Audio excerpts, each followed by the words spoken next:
Hey guys, it's Kelly with the Garden Whisperer. If you're unfamiliar with what I do, I design flower beds and garden beds for homeowners where they can either install it themselves or they can hire a landscaper to install it for them according to the design plans. So today is part 4 of the deer-resistant flowers that I have in my flower beds. I've got 4 different flower beds going at once. I keep adding, moving stuff around. So I'm just going to get right into it and show you my deer-resistant plants and what are somewhat deer-resistant. So the first one I guess I'm going to go with is the Blue Angel White Pine. Highly deer resistant. They did nibble at it when I first planted it. They broke a branch off, but they did not eat it. And I've left it uncovered since, so this is a win. Highly deer resistant, because pine trees, they say, are highly deer resistant. Number 2, I have one here, one here. I just planted these. A big one there, and a big one there, and then there's another one in the cage. Right there, and then there's another one behind the wheelbarrow. These are lupins. They are called Russell Blue. They are highly deer resistant. Now they will eat, kind of nibble at the foliage. Excuse me. Oh, I'm gonna sneeze.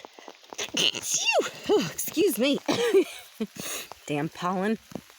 Oh my god. So as you could see, I'm starting to get buds. I'm so excited. I can't wait to see them. But they are a pretty blue color. So they do nibble at the foliage, especially when it's young, hence why I have these covered. But they don't take the plant out. They have a very deep taproot system, so they do not like to be transplanted. So if you plant them, make sure you are going to leave them there and they are not going to get moved because they will not do well if you try to transplant them. But anyway, highly deer resistant. For the most part, they don't touch it.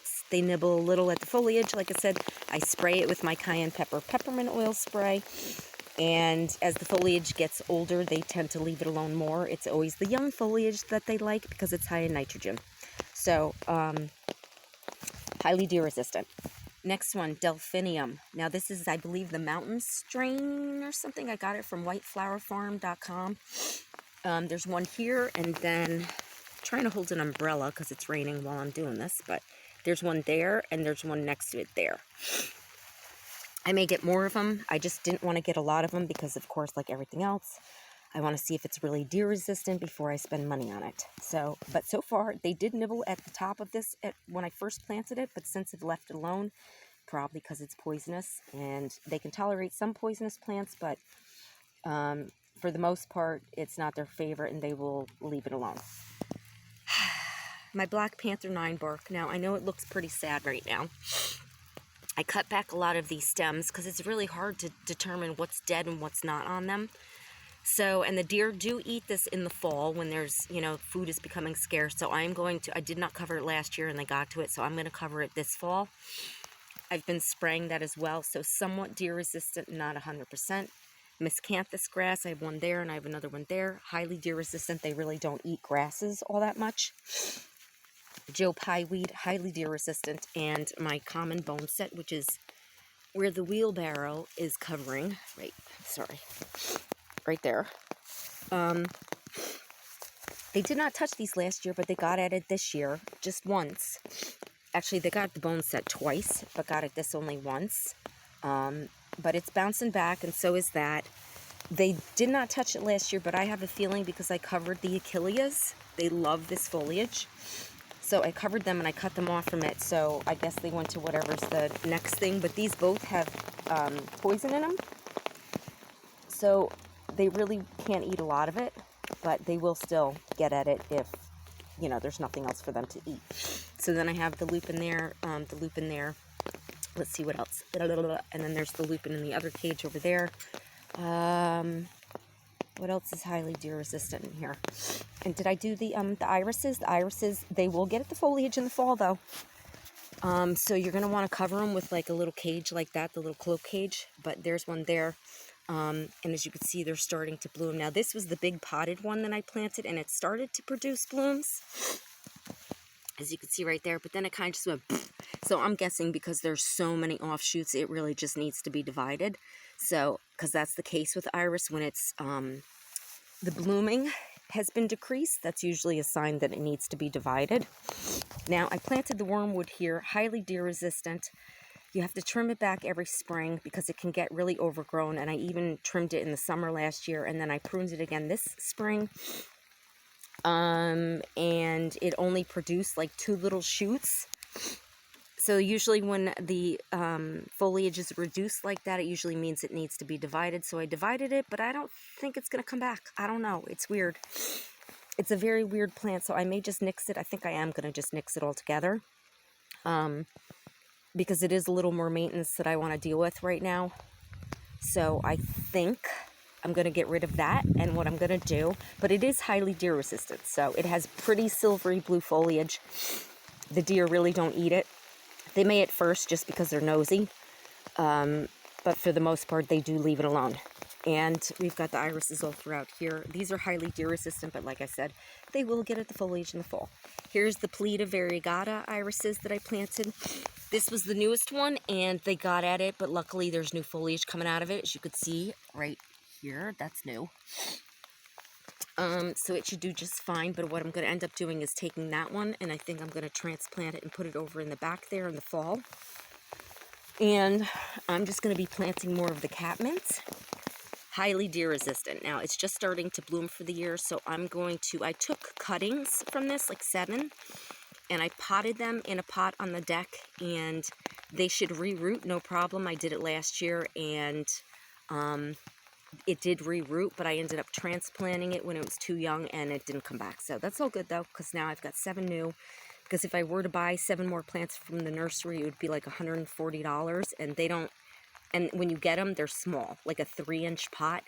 So I'm just going to save myself some money and see if, see how they do. But these are highly deer resistant, so I'm going to probably put one in that corner to help protect the rose, because the rose is not deer resistant. I'm going to put another 2 in here. I'm also going to put another iris in here.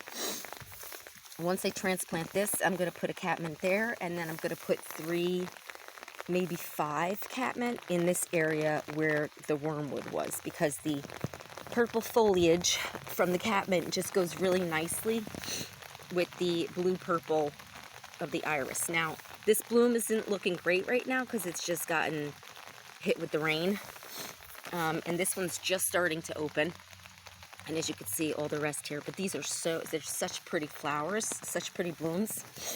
And like I said, they just go really nicely with the purpley blue flowers of the catmint.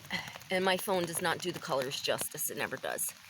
But catmint, highly deer resistant. Here I have coneflowers, the Magnus coneflower. So-so. They don't take it out.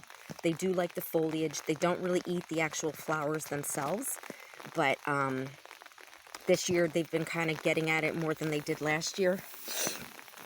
Probably because I have everything else covered, but like the Achillea, because that's what they normally go for first. But nope, not getting it this year. And this little fountain solar light, it actually, at night when it lights up, it flickers, so it looks like running water coming out of it. And I think that's deterring them, because you can see they're not touching it. Because the moron deer don't see well, so they will avoid it if they're unsure of something. So, and I've been spraying it with my cayenne pepper peppermint oil spray, so it all helps. But yeah, there's somewhat deer resistant, but if you let them, they will eat the foliage down to the ground. But I have not really seen them eat the blooms because of the prickly cones, I think, but who knows. And then these are the Great Muscari latifolium. I think I'm probably going to transplant these in the fall to possibly my other flower bed. I just don't like them, how the foliage, once it starts to die back, it just looks crappy. And I think it'll just look better in my other flower bed, so I'm going to transplant those. But for the most part, they are highly deer resistant. Not 100% because they did get at these. But like I said, it's probably because it was newly planted. They don't know. They've never seen them before out here. So they're going to try anything once. But after that, they pretty much left it alone. So those are highly deer resistant, not as deer resistant as the irises or the delphiniums or foxglove or any of the other stuff. So, but they will always try to nibble some way, somehow. So, but you could still have a decent flower bed. As you can see, this is all just starting to fill in, and eventually once the bone set gets a little bigger, because they've been eating that a little bit, because I think I cut them off from the Achillea. They just kind of went to whatever else wasn't covered, so I don't know. But that's going to be moved, and all the cages will be moved. I just want the lupins, the smaller lupins, to get a little bigger before I let them out. The Achillea, I think, is going to stay covered for a while because they just keep eating it, and I'm just tired of it. So, but Achillea, yeah, not deer resistant whatsoever. And that is it. I think that's it for this flower bed. But yeah, it's just going to take time. Everything looks kind of weird right now, but it's going to all start to fill in over the next couple of years, especially the more plants that I add. And probably in about a month, you will see the bone set and the Joe Pye pop up. And the grasses will get really tall. So just one thing at a time. Yeah, and then I think this guy over here, it's a done deal. The poor little thing. I was really hoping, because I saw like green on it, but I think it's a done deal. So I'm going to have to take that out, get rid of it, put something new in there. And this Himalayan cedar looks to be doing just fine. So I think that one's going to make it. And then my rose over here, hence why I want to plant the catmints, to kind of block them from getting at my rose, because roses are not deer resistant. This is a climbing rose. It's called, if I'm saying it correctly, Zephyrin Druin. I don't know. Pretty pink flowers. And it's, like I said, it's a climber, so my goal is to block the stupid deer from getting at it. And we'll see what happens. I'm really hoping it really starts to climb. It did last year, but then the idiot deer got at it. So, yeah. If I can get it to where they won't touch it, it'll be great. Alright guys, so that is it for this 4th flower bed of my deer-resistant flowers, and some that are not so much. As you can see, it's really starting to come down raining right now, but luckily I have an umbrella over me. Yeah, so that's it. So if you'd like this video, please like and subscribe, and if you're interested in hiring my design services, you can reach me at www.the-garden-whisperer.com. Until next time, guys, happy gardening. I'll talk to you soon. Bye.